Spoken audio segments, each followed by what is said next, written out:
दशरथ समधी तिलक मांगे नावा लाख जी। आंगन के मालिक हुए समधी दशरथ समधी तिलक मांगे नावा लाख जी। हाथी भी देहब समधी घोड़ा भी देहब जी। तिलक ना देहब नावा लाख जी। हाथी भी देहब समधी घोड़ा भी देहब जी।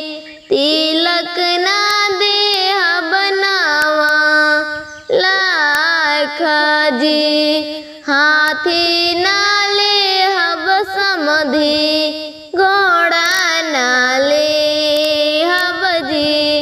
तिलक लेहब नावा लाख जी।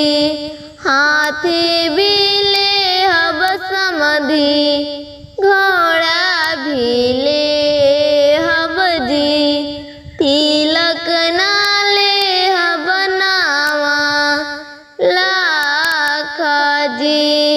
ई माता जनिहा समधी आंगन है छोटा जी। आंगन में हीरा मोती लागल जी। आंगन में हीरा मोती लागल जी। आंगन के मालिक हुए समधी कावाना समधी तिलक मांगे नावा लाख जी।